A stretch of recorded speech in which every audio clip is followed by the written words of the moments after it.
খুবেই আপোন আৰু নিমন্ত্ৰিত অতিথিসকল আবাহনৰ পৰিয়াল মোৰ মৰমৰ প্ৰস্তুতিৰ প্ৰয়াস কৰি খুব মোৰ আপোন পৰিয়ালটো আৰু আবাহনৰ সৈতে জড়িত আবাহনৰ ভাল পোৱা সকলোলৈকে মোৰ নমস্কাৰ শুভকামনা আৰু মৰম শ্ৰদ্ধা জনাইছোঁ।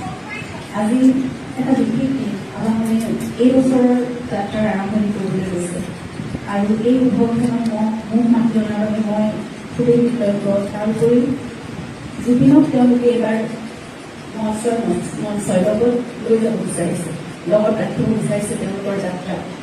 গতিকে আৰু এই বছৰটিও আমাৰ বাবে খুবেই আমাৰ পৰিয়ালৰ বাবে হওক বা আমাৰ গোটেই অসমৰ বাবে জুবিনক ভাল পোৱা সকলোৰে বাবে আৰু গোটেই অসমেই জুবিনক নিজৰ প্ৰাণত ধাৰণ কৰি ৰাখিছে। গতিকে মই ভাবোঁ আবাহন থিয়েটাৰ এই বছৰটো গোটেই অসমৰ বাবে এক বিশেষ এক যাত্ৰা আৰু এক বিশেষ উপস্থাপন।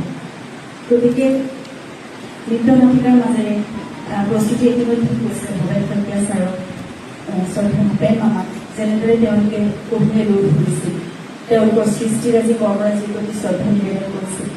এইবাৰ জুবিনৰ প্ৰতি সেইখিনি শ্ৰদ্ধা মৰম আৱেগ সকলো ঢালি তেওঁলোকে এখন নাটিকা প্ৰস্তুত কৰিছে আৰু বহুখিনি নজনা কথাও মই ভাবোঁ দৰ্শকসকলে চাবলৈ পাব, কাৰণ অলপ হ'লেওতো তাত গৱেষণা আছে, তাত বহুখিনি জুবিনৰ বিষয়ে বহু কথাও উপস্থাপন হ'ব আৰু এনেকুৱা ধৰণৰ প্ৰচেষ্টাৰ যোগেদি অকল শিল্পী এগৰাকীক শ্ৰদ্ধা জনোৱাই নহয় বা তেওঁ লৈ ফুৰাকৈ নহয়, এটা আৰ্কাইভো থাকি যায়। আজিকালিতো ডিজিটেল মাধ্যমৰ যোগেদি বহুতেই ৰেকৰ্ড কৰে বা তেওঁলোকেও নিজৰ এটা ৰেকৰ্ড ৰাখিব। গতিকে জুবিনৰ বিষয়ে এটা গৱেষণা কৰি তেওঁলোকে আগবাঢ়িছে, সেইখিনি আৰ্কাইভো থাকি যাব, এটা ৰেকৰ্ডো থাকি যাব। সেইটো বহুত ডাঙৰ কথা। জুবিনক অমৰ কৰি ৰখাৰ এটা প্ৰচেষ্টা আছে আৰু সেইবাবে মই তেওঁলোকৰ ওচৰত অতিকৈ কৃতজ্ঞ।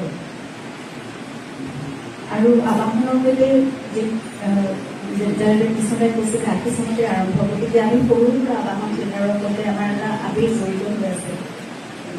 আমি সৰুতে গোৱালপাৰাত আছিলোঁ, দেউতাৰ চাকৰি সূত্ৰে, তেতিয়া খুব থিয়েটাৰ চাইছিলোঁ।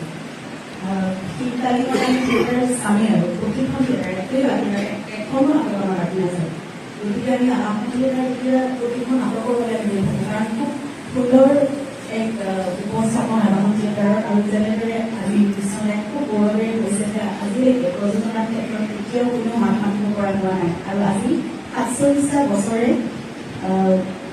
বিশ্বনাথক তাৰপিছত ৬ বছৰ ধৰি প্ৰস্তুতিয়ে চলাই আহিছে আৰু প্ৰস্তুতিও কেনেকুৱা মানে উদ্যমী, কেনেকুৱা পৰিশ্ৰমী আৰু কেনেকুৱা নিখুঁতভাৱে প্ৰতিটো কাম কৰে সেই কথাত মই সদায় তেওঁলোক ৰাখি মই যেতিয়াৰ পৰা প্ৰস্তুতিক ভালদৰে লগ পাইছোঁ সেইটো পিছৰ কথা, কিন্তু যেতিয়াৰ পৰা প্ৰস্তুতিৰ কাম দেখিছোঁ দূৰদৰ্শনৰ মাধ্যমেৰে হওক, ছবিৰ মাধ্যমেৰে হওক, কোনেও আঁঠুৰৰ সময়ৰ পৰা মই প্ৰস্তুতিৰ কাম ভালদৰে চাইছোঁ। তাৰ বাবে যদিও মহাৰথী ওলাইছিলে, কিন্তু কোনেও আঁঠুৰৰ সময়ৰ পৰা মই বেছি ভালকৈ চাইছোঁ, বেছি ভালকৈ পাইছোঁ।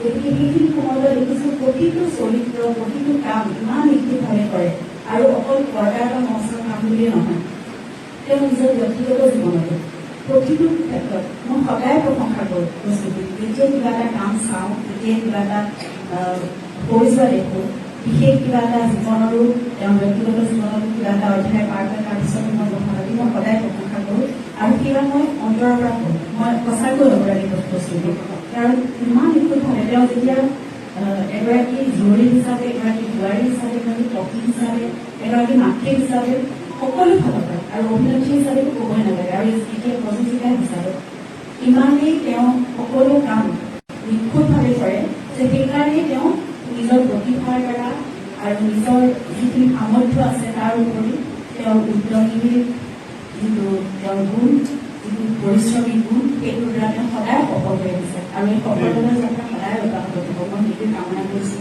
প্ৰাৰ্থনা কৰিছোঁ।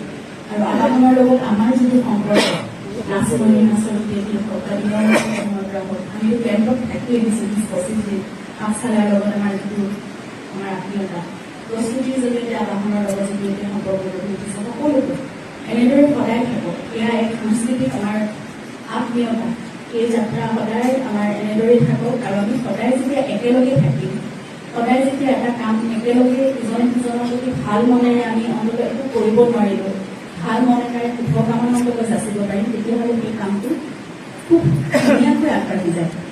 সেই সদিচ্ছাটোৱে আটাইতকৈ ডাঙৰ কথা, যিটো আজিকালি পৃথিৱীত অভাৱ। আৰু আমি তেনেদৰে থকাটো আৰু এইটো সম্ভৱ হয় অকল সংস্কৃতিৰ জগতখনতহে, কিন্তু বা সৃষ্টিৰ জগতখনতহে।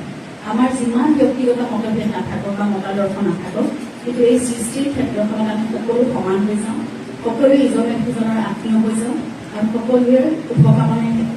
গতিকে এই একাত্মতাটোহে লাগে। আৰু এনেদৰে আবাহনৰ পৰিয়ালে সকলোকে আৱৰি সামৰি ৰাখক, সকলোকে মৰমেৰে ৰাখক, প্ৰস্তুতি গোটেই এই 150-200 মানুহৰ পৰিয়ালক আৰু তাৰোপৰি তেওঁলোকৰ যি নিজৰ নিজৰ পৰিয়াল আছে সকলোকে খুব সুন্দৰকৈ আৱৰি সামৰি ৰাখি তেওঁলোকক আগবঢ়াই লৈ গৈছে। সেইকাৰণে আবাহন আজি সফল আৰু এই যাত্ৰা চিৰজীৱনৰ কামনা কৰিছে। বহুত বহুত শুভেচ্ছা আৰু